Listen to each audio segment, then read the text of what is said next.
से हमारे जो हैं रात को 12 बजे से इम्प्लीमेंट हो चुके हैं। अब आज के बाद जो भी FIR होगी या जो भी हम कानून के प्रोसीजर के हिसाब से चलेंगे वो नया प्रोसीजर होगा। तो जिस कानून, जैसे पहले हमारा कानून था IPC इंडियन पिनल कोड, उसको रिप्लेस किया गया है भारतीय न्याय संहिता से। हिंदी में नाम है भारतीय न्याय संहिता। कुछ एक बदलाव किए गए हैं, जो जनरल बदलाव हैं। काफ़ी सारी चीज़ों में, काफ़ी कानूनों में जो सज़ा थी पहले कम होती थी, अब ज़्यादा हो गई है। उस सारे उसमें नहीं पड़ेंगे, सिर्फ इतना सा है, जनरल ओवरव्यू देंगे आपको कि किस कानून का नाम क्या रखा गया है और किस में क्या है। जैसे इंडियन पिनल कोड का मैंने आपको बताया भारतीय न्याय संहिता। उसके बाद जिस प्रोसीजर के हिसाब से हम चलते थे, CRPC बोलते थे उसको, ठीक है। अब उसको BNSS बोलते हैं, भारतीय न्याय सुरक्षा संहिता। कि जिस प्रोसीजर हम लोग चलाते थे उस प्रोसीजर के तहत हम काम करेंगे, भारतीय नागरिक न्याय सुरक्षा संहिता, ठीक है। एक हमारे पास इंडियन एविडेंस एक्ट होता था, उसको रिप्लेस किया गया है भारतीय साक्ष्य अधिनियम से। ये जो पुराने कानून थे 1860 से चलते आ रहे थे हमारे पास, अंग्रेज़ों के ज़माने के कानून जिनको बोला जाता है। तो बहुत ज़रूरत थी बदलाव की, क्योंकि बड़े सारे लोग जो पुराने बुज़ुर्ग लोग भी होंगे उन्होंने देखा होगा पहले कितना ही कानून में जुल्म, मतलब जब बोला जाता था जी देखो पुलिस ये करती है, पुलिस वो करती है। तो अब उस सारे सिलसिले में जो है कानून में इतना बदलाव किया गया। एक सिंपल सा मैं बता देता हूँ आपको। जिस जुर्म में छोटी मोटी जो लड़ाई होती है, पहले क्या होता था जी, हमें लोग ये कहते हैं जनाब एप्लीकेशन देती है, बंदा चुकिए ले आओ। अब ये होता है कि 7 साल तक जो सज़ा है जिस जुर्म में, उस बंदे को हम नोटिस दे के बुलाएंगे, उसको उठा के नहीं ला सकते डायरेक्टली, ठीक है। तो ये एक बहुत बड़ा बदलाव है कि जिसके खिलाफ़ कोई कंप्लेंट होती थी, आज कानून ये कहता है कि मुल्ज़म को भी पूरा हक है उसको भी सुना जाए। तो ये कानून है जो आज से लागू होंगे, आज से लागू हो गए हैं। तो जिसमें बड़े सारे लोगों को बहुत सारे हकूक़ हैं। पहले FIR जो हैं आपको प्रेजेंट थाने में होके थाने में आके देनी पड़ती थी। अब FIR जो है आप ऑनलाइन भी कर सकते हैं, E-FIR बोला जाता है उसको। ये बहुत ज़रूरी है आम लोगों को जानने के लिए। आप सिर्फ मैसेज भी कर सकते हैं, SMS कर सकते हैं थाने के नंबर के ऊपर। आपके साथ जो कोई भी इशू हो उस पर जो कार्रवाई बनती होगी वो की जाएगी। इसमें जो है हमें भी बहुत सारी पावरें दी गई हैं, पुलिस को पावर्स के साथ जिम्मेदारी भी दी गई है कि आपको जो है 14 दिन के अंदर अंदर मसलों को वेरीफाई करके तो उसमें प्रॉपर कार्रवाई करनी है। सारी चीज़ें जो हैं टाइम बाउंड हो गई हैं इसमें।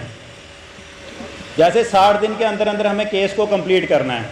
पहले क्या होता था, बड़े पुराने केसेस हमारे पास पड़े रहते थे, हम लोगों को बुलाते थे, आओ जी आओ केस ख़त्म करो। बट अब लोगों की जिम्मेदारी भी है कि अपने वाले जो केसेस हैं 60 दिन से ज़्यादा 90 दिन हैं, और आम तौर पे 60 डेज़ में हमें ये सारी चीज़ें ख़त्म करनी है।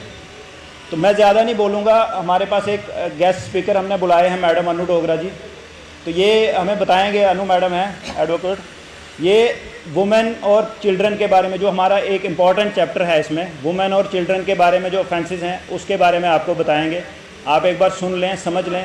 तो बाकी इस कानून को समझने में बहुत टाइम लगेगा, क्योंकि पुराने को तो हमने बदल दिया, बट हमें लोगों को भी उसी हिसाब से बदलना ज़रूरी है, उस कानून के हिसाब से चलना भी है। और जब आस्ता आस्ता इम्प्लीमेंट करेंगे तो चीज़ें क्लियर हो जाएंगी। Thank you much. दौर ख़त्म हुआ है आज, एक दौर आरंभ हुआ है आज। बदलाव ज़रूरी होता है बहुत, जी हाँ, बदलाव ज़रूरी होता है बहुत। उसी बदलाव का प्रारंभ हुआ है आज। A pleasant afternoon to all the dignitaries, orators and listeners.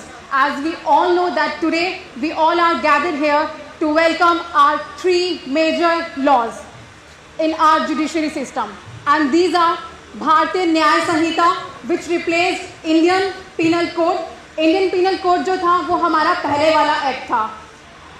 भारतीय नागरिक सुरक्षा संहिता, जिसने रिप्लेस किया है क्रिमिनल प्रोसीजर कोड 1973। ये एक्ट 1973 से कल रात तक चलता आ रहा था, जिसको रिप्लेस करना बहुत ज़रूरी हो गया था।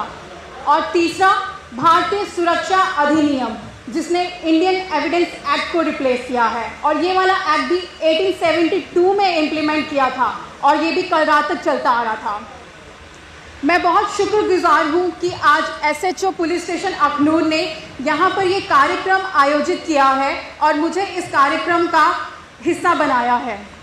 जैसा कि मैंने पहले कहा कि 3 बहुत ही महत्वपूर्ण एक्ट आज हमारे जुडिशरी में ऐड हुए हैं। अगर मैं बात यहाँ पे सिर्फ और सिर्फ करूँगी भारतीय न्याय संहिता की, क्योंकि वक्त मुझे इजाज़त नहीं देता कि मैं सारे के सारे एक्ट संक्षेप में आपको समझा सकूँ। ये जो भारतीय न्याय संहिता है, इसमें कुल 20 चैप्टर्स हैं और ये 20 चैप्टर्स डील करते हैं 358 सेक्शंस को। इससे पहले जो हम पढ़ते आ रहे थे या जो यहाँ पे लागू हो रहा था वो था Indian penal act. Indian penal code में क्या था, 26 चैप्टर थे और टोटल सेक्शन थी 510। गौर फरमाइएगा, 510 सेक्शन थी, 26 चैप्टर थे। अब के एक्ट में दफ़ाएं जो हैं वो घटा दी गई हैं, मगर जो महत्वपूर्ण दफ़ाएं हैं वही रखी गई हैं। अब हमने सिर्फ और सिर्फ 310 दफ़ाएं पढ़नी हैं और उसी के तहत हमने अपना कानून देखना है। मैं ज़्यादा तो अंतर नहीं कर सकती हूँ, मगर अगर मैं बात करूँ BNS यानी कि आज के वर्तमान कानून में और जो हमारा पहले का कानून था इंडियन पिनल कोड में, the important thing which I would like to discuss is that BNS is much more organised, systematic, where every chapter, जी हाँ, every chapter deals with specific kind of offense.